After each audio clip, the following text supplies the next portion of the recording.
Hi, I'm Sam Fessich from the EduMagic Podcast, a part of the Education Podcast Network, just like the show you're listening to now. Shows on the network are individually owned and opinions expressed may not reflect others. Find other interesting education podcasts at edupodcastnetwork.com. Hey, welcome back. Steve here, and today I'm talking with David and Susan Schwartz, and we're talking their love for Costco. They've written a book to share that love with you. It's called The Joy of Costco, a treasure hunt from A to Z. We talk about their journey throughout the U.S. and around the world to the numerous Costco facilities. We talk about why they love Costco. They share information about operations and some of the unique differences, as well as some of the cool facts surrounding the groceries and different products that they sell. And wait till you hear us talk about hot dogs and olive oil. So cool. You're going to love this talk. You're going to love this book. Thanks for listening. And oh, by the way, it'd be so cool if you went to my website, stephenmiletto.com/reviews, and left a review. Could you do that for me? Say some nice words, maybe 5 stars? What do you think? That'd be so cool. You are awesome. Enjoy the show. You know, David, as you said, David had written a book about Enrico Fermi, which is a pretty serious topic. It's a serious biography. And he was looking for a next topic to write about, another science book preferably. And then I shoved my way in and said, why don't we write a book together about Costco? Thanks. Just because we love the company so much and thought, just think of the travel. Now, this was in 2016, so thinking about the travel was a lot of fun back then. We traveled all through COVID. It was a little less, it was more of a challenge, let's put it that way. Also, I'd never written a book before, and as I mentioned, Costco wasn't keen on the idea. So it started out as kind of a lark, but 220,000 miles of travel and over 250 warehouses later, we've been to at least one warehouse in each of the 47 states. When we wrote the book, there were 46 states that had Costco. We were at the Maine opening about 2 weeks ago. And we've been to at least one warehouse in each of the 13 other countries. It's just been a lot of fun to get to figure out, how do they do this? Yeah. It's the Education Podcast, your favorite show, with lots of groovy guests, and they share what they know. So crank it up to 10 and let your neighbors know that here's another show with Dr. Steve Miletto. Teaching, Learning, Leading K12. Teaching, Learning, Leading K12. Teaching, Learning, Leading K12. With Dr. Steve Miletto. David Schwartz is the author of several books, most recently The Last Man Who Knew Everything, The Life and Times of Enrico Fermi, Father of the Nuclear Age. He holds a BA from Stanford and a PhD from MIT. He has had a varied career as a foreign policy specialist, an investment banker, an HR specialist, and an executive search recruitment professional. David spent much of his youth in San Francisco, where his parents were early members of Price Club, Costco's predecessor. Susan Schwartz received a BA from the University of Pennsylvania and an MBA from Columbia University and has worked at Nabisco and General Foods. After leaving corporate America, she worked freelance making TV commercials for 13 years before joining her husband David in executive search consulting. She worked as a professional baker for 2 years after college.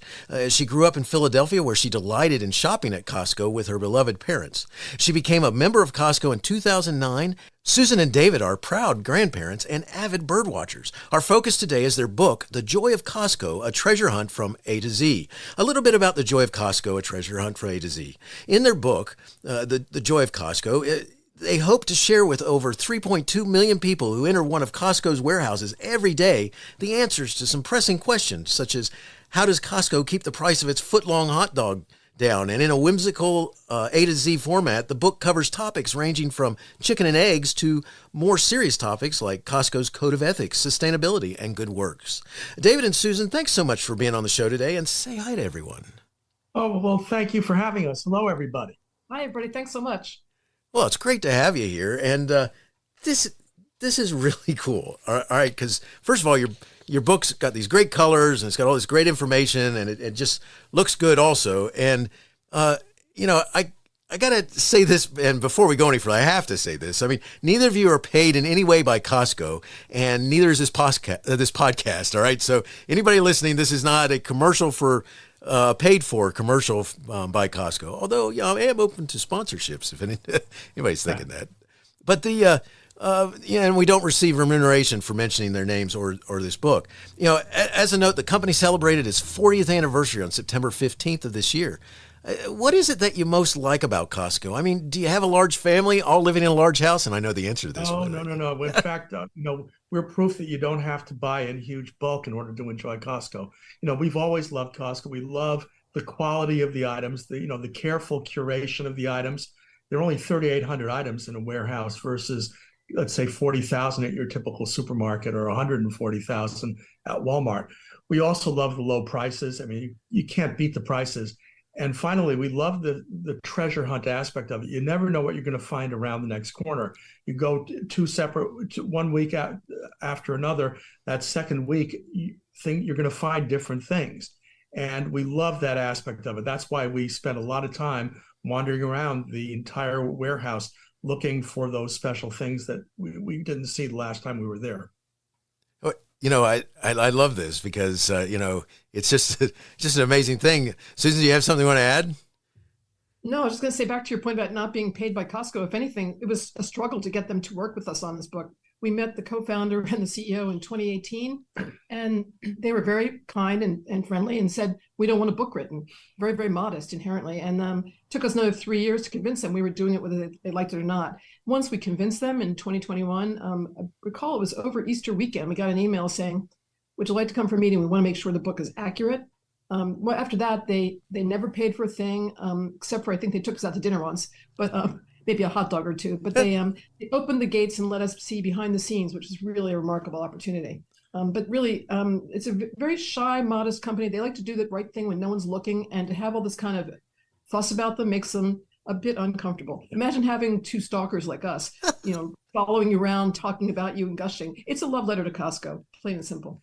It's awesome because it's in many aspects of it. Yes, there's a lot of stalkerism there. It's like that's cool. All right, so I'm a fan of Costco. I've shopped there over the years for the availability of books. My wife and we've shopped there with our children and such. The availability of books and clothing, meat, cereal, electronics. My favorite kids' play sets, which was one of those things that had kind of appeared at one time, and we were like, we need to take advantage of that. And I learned a lot about putting together a play set. But also trying to get it home. That was the other thing. But you know, and really cool snack counter. I mean, there's all kinds of cool stuff there. Is there something that you particularly liked that inspired you to focus on Costco? I mean, is that one thing?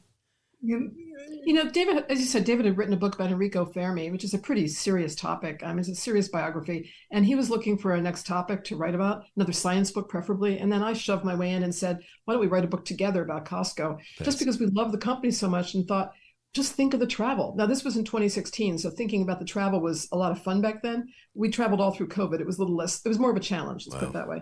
Also, I'd never written a book before. And as I mentioned, Costco wasn't keen on the idea. So it started out as kind of a lark, but 220,000 miles of travel and over 250 warehouses later, we've been to each of at least one warehouse in each of the 47 states. When we wrote the book, there were 46 states that had Costco. We were at the Maine opening about 2 weeks ago, and we've been to at least one warehouse in each of the 13 other countries. It's just been a lot of fun to get to figure out, like, how do they do this? Yeah. And there's nothing specific about any specific item that said to us, oh, we got to write a book about Costco. I mean, it's the whole thing. It's the whole shopping experience. You've been there. You obviously know. You walk into a warehouse. It's sort of a grand, high ceiling, large aisles kind of experience. You can see all the way to the back of the place. They're 150, 160,000 square feet average. So you feel that there's this immense experience in front of you. And it's fun. And so that's why we did it. It wasn't because, oh, I love the meat, although I do love the meat, or I love the snacks, or I love the food court. David does love the snacks. All of which I love, but it's the whole thing that really persuaded us to do this. But I'll give you an example. So I needed a new laptop. And once again, we are not paid by Costco or anybody else. We're completely independent. In fact, we published the book ourselves. We turned down offers from a couple of publishers and did it ourselves. We're truly nuts. But I needed a new laptop. So we went up to Costco last week, and they didn't have 100 different choices. It's highly curated, and they stand behind everything. So I knew that I could just pick out the one that best met my needs without having to do a huge search, because somebody at the home office in Seattle has already done all that work for me. And that's a great feeling. It really is. That's a cool thing, because I don't think I've ever really stopped to think about it that often, but they do curate what they carry. And so instead of going in and being on overload, you've got more of an idea that to pick from a smaller availability, I guess, or a number of products. Well, I mean, I'm sorry, there are a couple different categories where they do have a lot of choice. One of them is olive oil. They sell half the world's olive oil. Another one would be honey, a lot of different kinds of honey. And another one would be breakfast cereals. Now, they don't offer each one of the 5,000 breakfast cereals, but they have a lot of breakfast cereal. It's sort of an unusual thing. But in mustard, they have 1 or 2 items. That's it. Take it or leave it. Yeah. And, having a carefully curated palette of products means that, number one, they have far less inventory control and management problems than a big supermarket or a Walmart. And that means it costs less to move things around, and logistics is cheaper, and it means they can pass that along to their members. The other thing about it is that they can stand by everything that's on the shelves. They have this amazing return policy. Anything in the warehouse that you buy can be returned, no questions asked, for a full refund. The only restrictions on that are electronics, which have a 90-day limit on that. But the reason they can do this, I think, is because they've carefully selected what they have, and they know what they're offering is very high quality, and they're making a very, very large bet that members are going to like it too. And, they're very responsive. If members don't like something, if they get a lot of returns, or if people are not buying it, they'll pull it from the warehouse right away and replace it with something else. But let's talk about the culture at Costco, because that's really remarkable. And we talk in the book about how after the first year of employment, the turnover rate is between 7 and 9%. That's unheard of in retailing. That's amazing. And why? Is because management feels that, 90% of your time should be spent teaching? Teaching, yeah. 90% of your time as a manager should be spent teaching. Not training. You train a SEAL, you teach employees. And so everyone's rotated around. They have different positions. You're not going to be cleaning up the food court all day long. You might be pushing carts in the parking lot all day long, but there's a variety to the jobs. And really, it's a lot of fun. And when you walk in, at least when I walk in, I know that the employees are happy. And that makes a big difference for me. But it's a teaching aspect that really goes all the way back to Saul Price, who started Price Club, which is the original box warehouse store. That's awesome. It's funny, as a high school kid, I had a job at a grocery store chain, and I had some good managers that I worked for and stuff like this, and the organization was good. But a big part of it was they knew that they were going to get so many kids for so long, and then you'd be gone and replacing you and so forth, especially during summertime. Those they hired for summer and such. And one of the things I'll never forget that. My trainer, because that's pretty much how it was treated, was as you're being trained to do something, which is cool to hear you say this, because he was about my age, and he said, "Now I'm going to show you something, because sometimes when we're in this job, you find that you have downtime. Well, there is no downtime, and so therefore you go to the soup aisle and you straighten the soup cans, and you bring them." And he showed me how to straighten them, and then or you go to the flour aisle where all the flour and sugar are, because people are constantly making a mess there. So you have work to keep you busy all day long, thanks to the people who make messes. And so I think it's interesting that you talk about the culture of of Costco as well, because it's that's a huge deal. Depending, people who like working for somebody, that's nice. And it's amazing. For example, Costco celebrated its 40th anniversary in September of the opening of their first warehouse. During that first 40 years, they've had 2 CEOs. Let me repeat that for emphasis: 2 chief executive officers. That's it. And now on January 1st, a third one is going to start, but he's no newbie. His name is Ron Vacris. He's been with the company 40 years. He started working part-time, I believe, in high school. Yeah, high school. Operating a forklift. He's got what's called a gold badge, because 40 years or more, you've got a gold badge. I mean, that's amazing. It's like an incredible continuity of culture. That's amazing. That is so amazing. That's talk about continuity. To have only until now 2 CEOs ever. Wow. Yeah. There's places that eat them up alive, within the first couple months. So that's incredible. All right. So when you started making all these visits, these states and countries and stuff like this, these different Costcos, I mean, at the beginning, what were you hoping that would happen, or you would find out? Or, I mean, there has to be something that you were kind of expecting, whether it was real or not. Well, I think the biggest thing that we were looking for were differences regionally.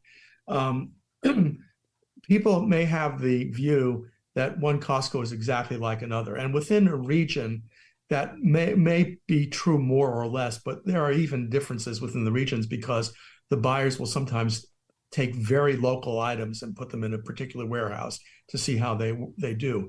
But the buying, I guess 60% of the buying is done at the home office in Issaquah, but 40% is done at the regional and local level. So, you go from the Northeast region to the Southwest region, and you notice differences in terms of the products that are on sale, in terms of the food and the snack and a variety of things.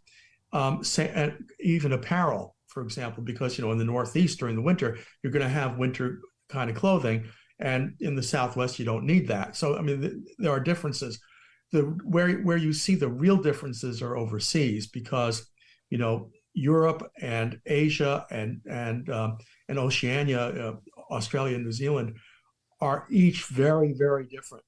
And they sparkle with their differences. I mean, the national differences are wonderful to see. And that was one of the main things we wanted to see when we traveled around to every country where there is a Costco. It's also a sort of interesting way it's kind of an interesting prism through which to look at a local neighborhood. Because, for example, we live in Manhattan and we went out to the Brooklyn warehouse on Friday, and it's like a United Nations of people who shop there, and the products reflect that. So you have different like a halal. I'm sorry, stop. Out in Brooklyn, you actually have a whole halal lamb hanging there. They sell huge box, like a 50-pound box of halal goat. They also sell kosher food, and there are a lot of Orthodox people walking around. Yeah. So it's just a mixture. It's amazing, and you see that just in Brooklyn. And what's remarkable about Brooklyn, we were talking about on our way back, is in this time of divisiveness and tension and civil unrest, you see Orthodox Jews, devout Muslims, Asians, and Africans, and everyone's together and shopping happily. White guys like me shopping around together, calmly and happily at Costco. It's just an amazing thing. Everyone's doing their thing, and no one's fussed, and it's great. The big surprise to us overseas was that South Korea was so Costco friendly. I mean, if outside the United States, Costco in Korea is just so popular. And in the book, we mentioned that 75% of Icelandic people have a membership.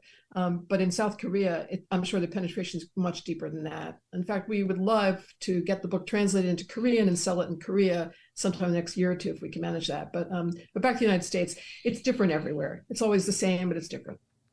That's awesome.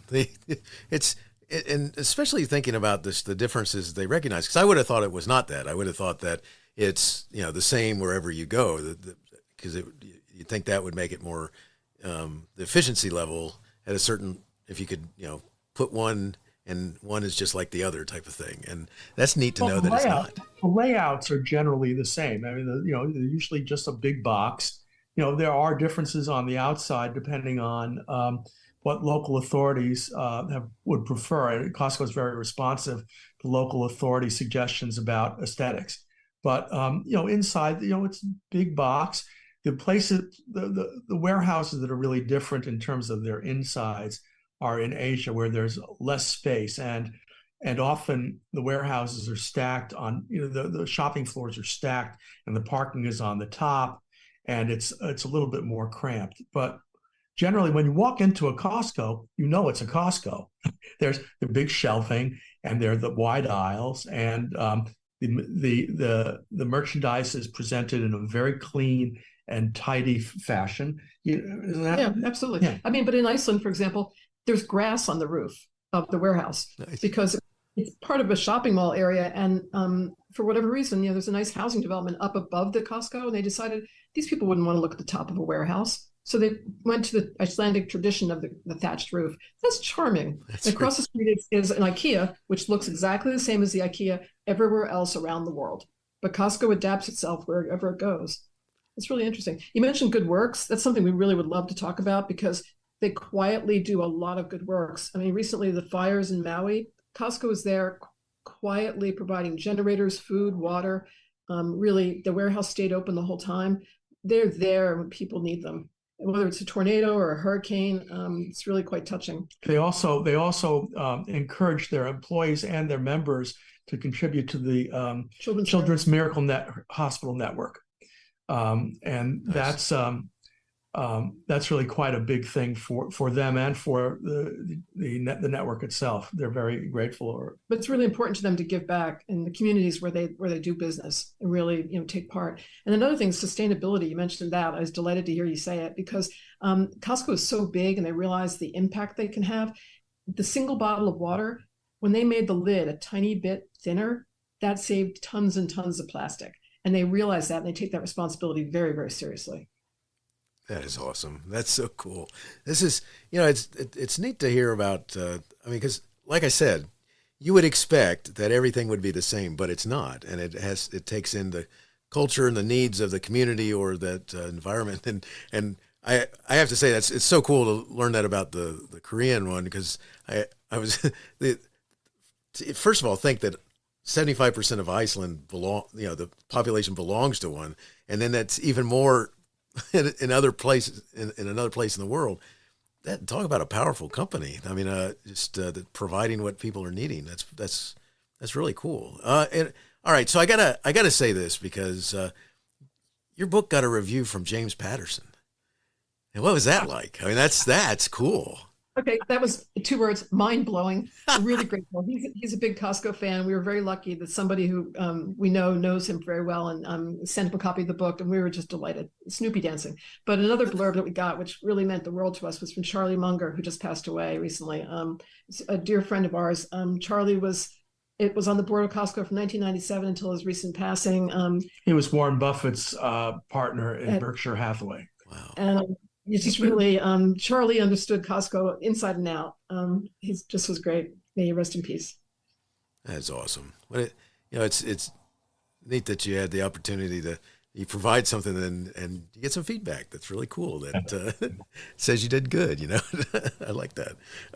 All right. So my career in education has taken me many places, and I've had a number of colleagues who have something more than being a teacher or educator in common. And so I have a lot of stories of friends who, for whatever reason, the Costco was where they shopped, a lot of it. And some of them, it was because their family consumed large quantities of food. Like I had this one colleague, one friend who, her sons were very successful at playing football. They were very large. They were over 6 feet tall and very sturdy men, and she would buy milk by, I'm pretty sure she bought like 4 gallons at a time, and it was 2 gallons for each of them for whatever number of days that covered, and beyond that, there's all this other foods and stuff like this. She got multiple carts and the little push carts and things like that to feed her kids, and that's just the beginning of it. There's any number of educators who.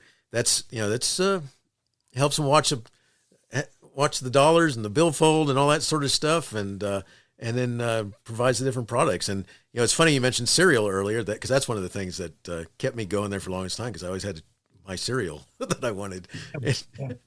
So, yeah, well, this is Charlie. We get back to Charlie Munger. Charlie Munger used to say that Costco has done more good for the world than all the not-for-profit philanthropies combined.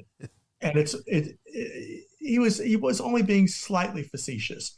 I think what he was referring to is exactly that kind of a family that has, a lot of kids, is trying to make ends meet, is trying to find value for money. And they know that when they go to Costco, they can get great deals on food and on clothing and on educational supplies, school supplies.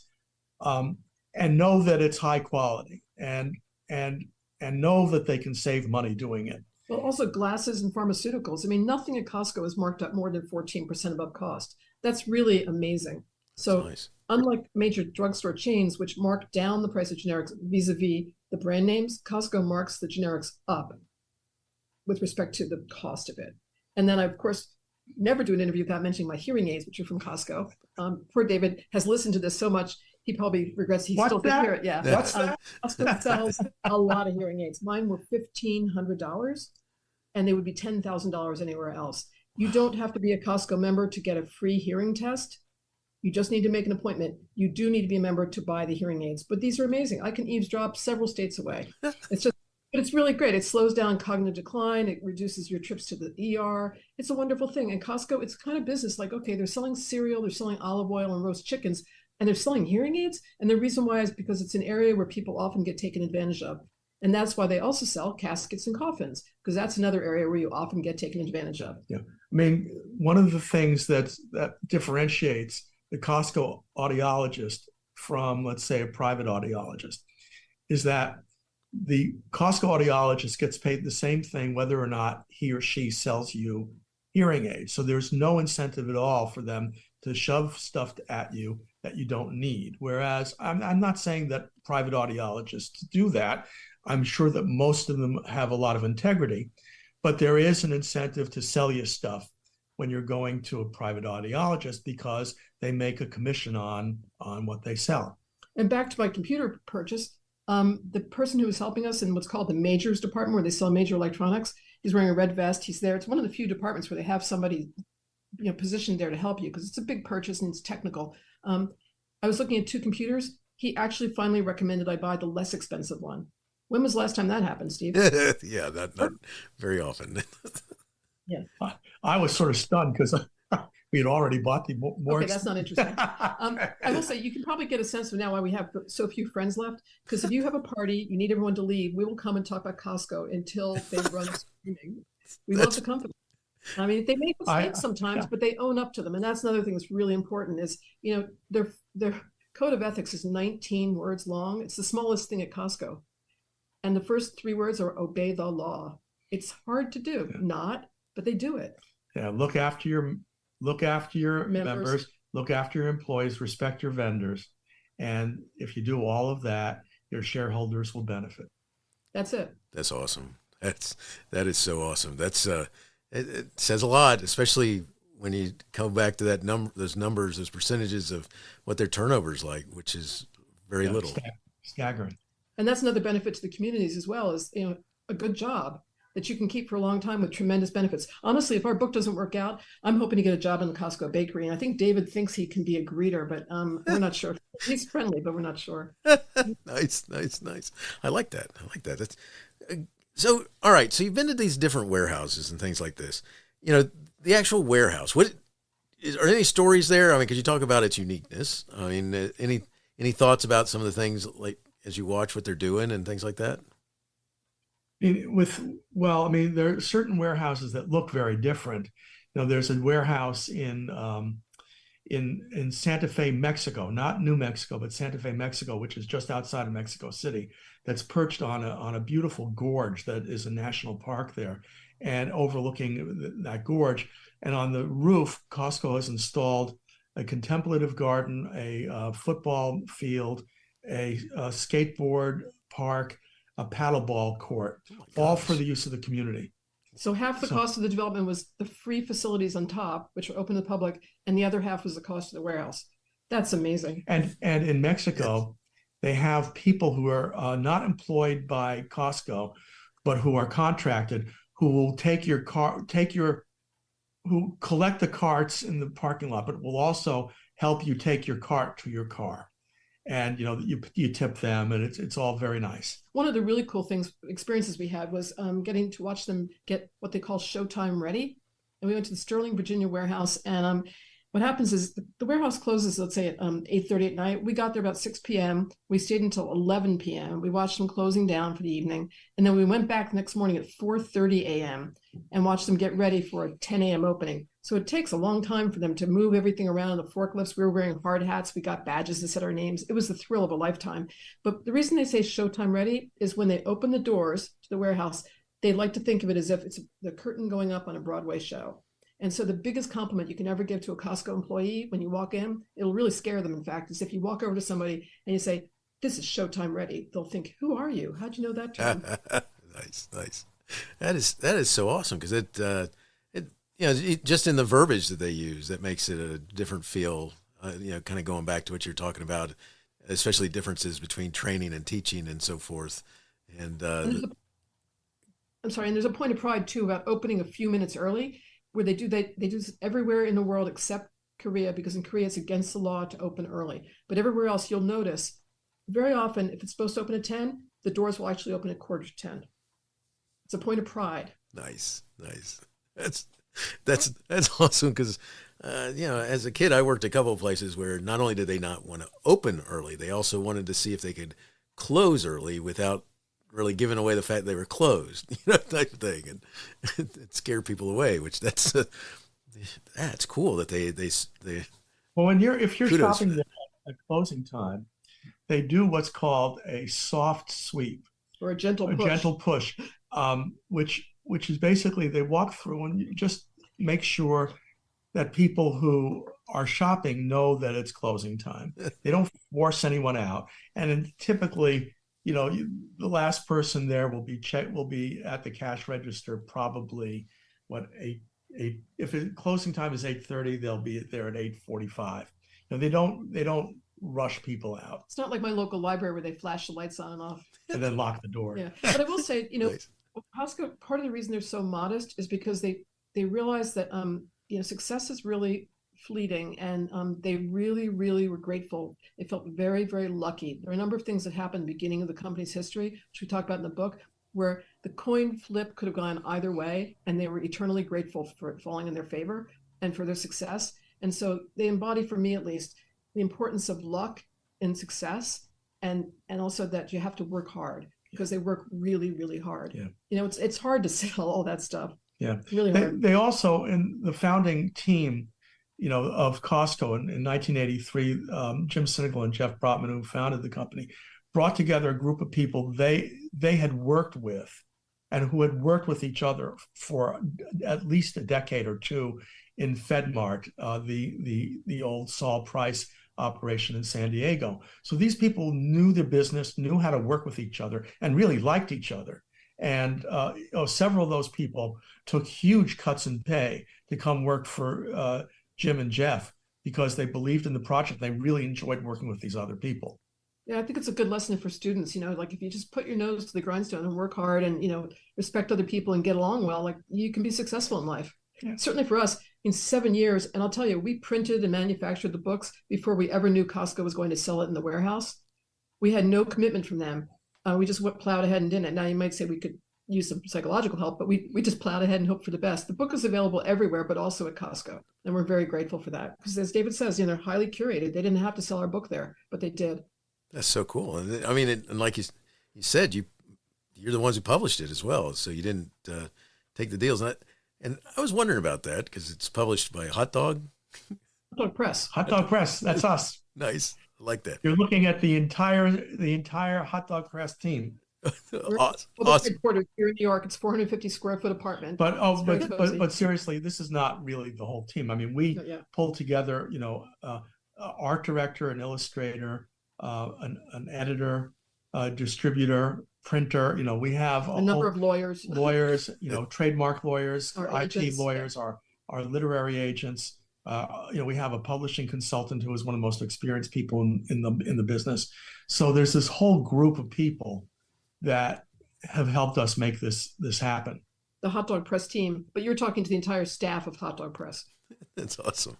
That's kudos on it, getting it done. All right, so I got to say this, because I got to make sure I mention this. I love baseball and hot dogs, and you note that Costco sells 7 times more hot dogs than all U.S. baseball stadiums combined. Oh my gosh, that's a lot of hot dogs. I mean, that's all major league stadiums combined. That's what I figured. Yeah, not the little league stadiums, right. Or anything like that. No, I figured that's what you meant, because I'm out of Georgia, and I'm a huge Braves fan, and we go there and go to all the games and stuff, and you see people that are consuming hot dogs of all sizes, and I can only imagine across the country at every one of those baseball stadiums, similar things happening, and they still outsell them. They estimate that 19 million hot dogs are sold at Major League Baseball stadiums in a year, and Costco sells more than 100 million. And that was another big thrill for us. Was they gave us a tour of the hot dog, one of the 2 hot dog manufacturing facilities. This one's outside Chicago, an undisclosed location. And I'll just tell you, it is spick and span. It's really so clean, and the hot dogs fresh off the line, no bun, no condiments, delicious. Nice. The hot dogs sold in Asia and overseas are oftentimes pork. In the rest of the world, they're beef. So that's another difference. And in the book, we also detail, the different toppings around the world. Like back to Mexico, you can put on unlimited numbers of jalapeno peppers. And in Iceland, they put on those crunchy, crispy fried onions that go in the green bean casserole at Thanksgiving. So it's another thing that was just interesting to see around the world, how it varies. That's so cool. It's just fun. It really is. All right. So let's talk about something about the facility for a minute, because one of the things that if you go to a Costco on a Saturday, nevertheless other days, but if you go on a Saturday, there's a lot of cars there, I guess is the best way of saying it. And, could you talk about some of the unique information that you discovered about parking at Costco? Because I thought that was interesting that you had a section on that. Well, one thing, I'm from Philadelphia originally, and I have to say in Lancaster, Pennsylvania, we went there on our anniversary a couple of years ago to check it out. They actually have horse and buggy parking there. And we saw horse and buggy parking taking place. There's a big bucket with a shovel in the corner of the garage where they park them. The parking spots are oversized, so as is everything at Costco, it makes it easier to park, reduces the number of dings. They also spend a lot of money landscaping the parking lot so that the pleasant experience starts when you're in the parking lot. So you'll notice beautiful landscaping. They spend about 15% more than other people do. And then when the Costco gets too crowded, if it does, they tend to open another one. So they want to keep the shopping experience pleasant. So if you're shopping at one that's really busy, chances are pretty good there might be a new one cropping up someplace else. Yeah. I mean, the parking space issue is one of the real challenges of finding a location for a Costco. You need the footprint to be able to put 170,000 square feet. Actually, it's getting bigger now. They put a couple up that recently that are 200,000 square feet. Wow. And you need that footprint, but you also need the footprint for 700, 800 cars. And it's a lot, a lot of space. In Asia, they solve that by stacking, as I said before. In the United States, they'll solve. It takes time to find the location that does that. The other thing that is a challenge is finding a location that has very good road access, because there are the big tractor trailers that come in all day long, overnight and all day long, that need to get into the receiving dock, and that. It needs to be an easy process for that. And the final thing is the road access needs to be such that, it doesn't, back up for a mile and a half on a crazy Saturday when everyone has decided to go shopping at Costco. That was one thing we discovered in China. We went to Shanghai, I guess last July. Do not recommend visiting China in July. It's kind of hot. But anyway, we were there, and we'd heard that the opening in August 2019, that the roads backed up for like 3 or 4 miles. And we thought, oh, it must be some small little road. No, nothing doing. When we saw the roads, the highways. These are highways. These are like 12-lane highways that are accessing this Costco. So to see the actual roads and see these are the roads that backed up, it was unbelievable. They had to open that on opening day. They had to close at 1 or 2 o'clock in the afternoon because they ran out of food and because it was so crowded. That's amazing. Wow. All right. One challenge we have faced in terms of parking, though, is when we go to a Costco, we tend to spend 2 or 3 hours inside. So when we walk out, we look at each other and say, where's the car? We have no idea. It's usually a rental car because we don't own a car. So we stand around with the key, clicking it, hoping to see something blinking to find our car. Nice. Yeah, especially if they keep changing who's parked where and stuff like this. Time you come out, it could be anywhere, right? Or feel like it at least. That's cool. All right, so we talk about a couple of different things about certain terms that refer to different parts of it. Can you talk about what's expected when you hear them use the term "keep it neat and tidy"? Oh yeah, I mean, I'll give you a perfect example of this.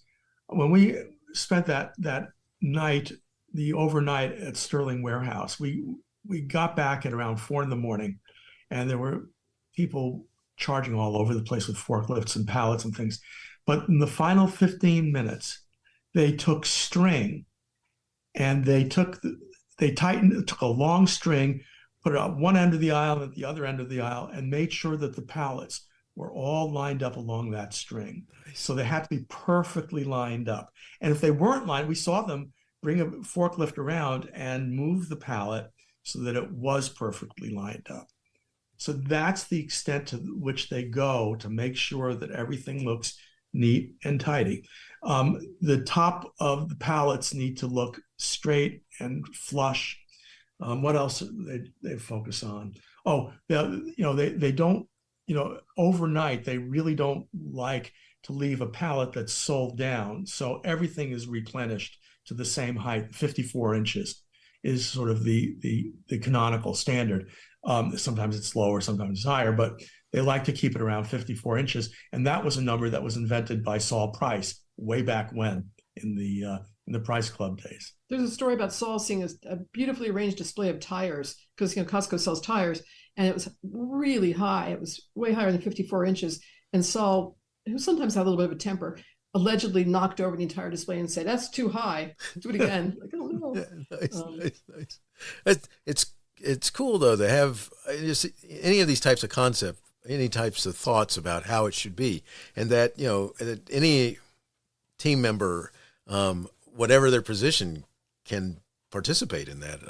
Well, that starts at the top, and this is another really important thing. I mean, just recently, about a month or two ago, we were in Seattle and we saw we had lunch with Jim Sinegal, the co-founder, and then we each independently went to a Costco warehouse. We knew we were going to run into him there.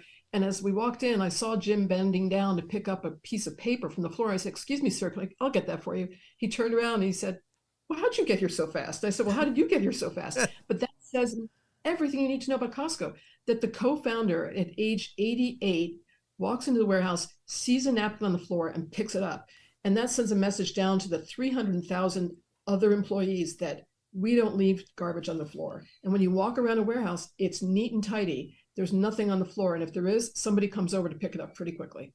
It's like your house. You wouldn't leave a napkin on the ground.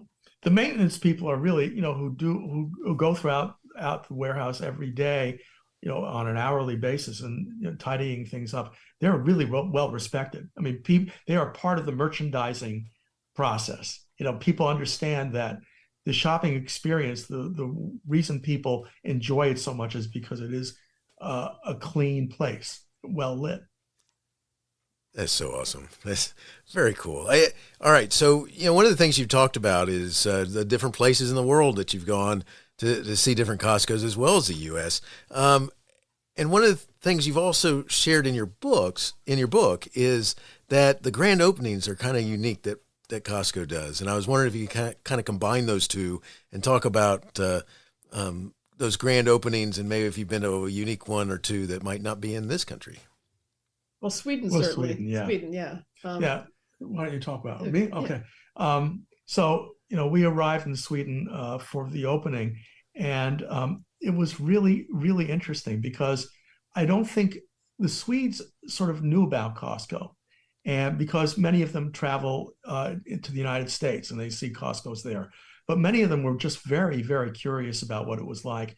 Typically, the ribbon cutting is around 8:00 in the morning, and local dignitaries are there, and the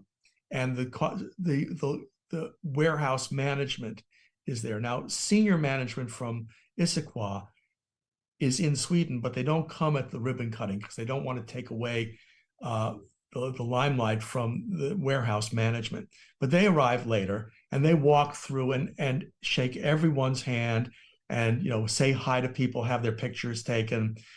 There's tons and tons of sampling that goes on a typical opening day.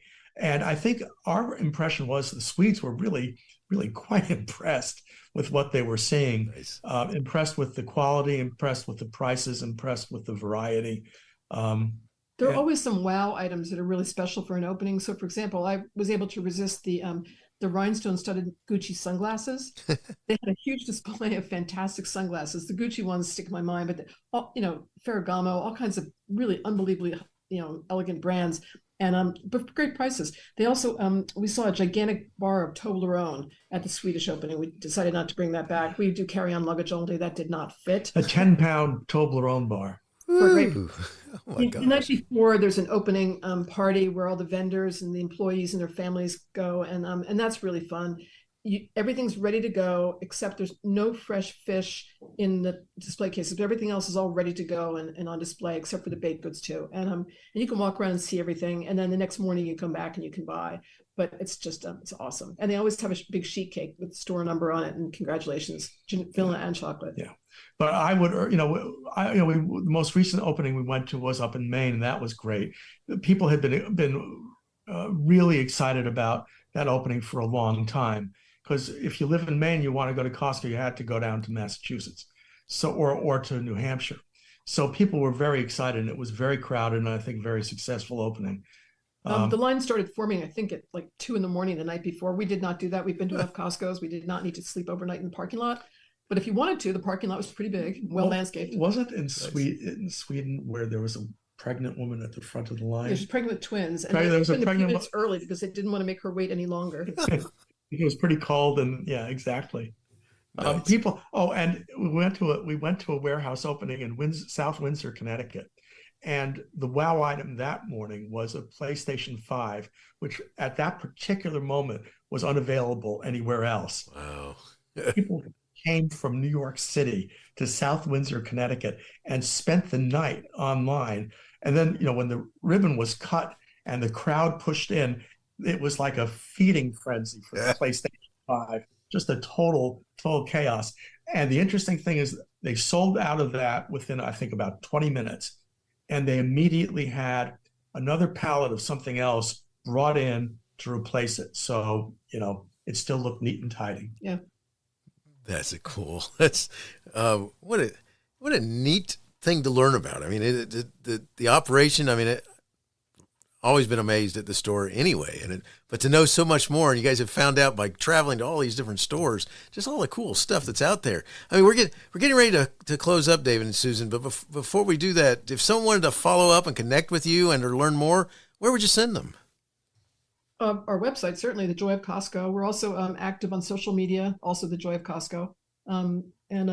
That'd be fine. Yeah, you can get in touch with us either way, and we try to respond to everything that we get. That is excellent. I'll have that information in the show notes where I'll remind everybody. And I got one last question as we're getting ready to finish up, and this is a question I like to ask my guests, and it goes like this: do you have a teacher in your past who made a difference in your life? If so, who was it, and what would you say if given the chance to say thank you?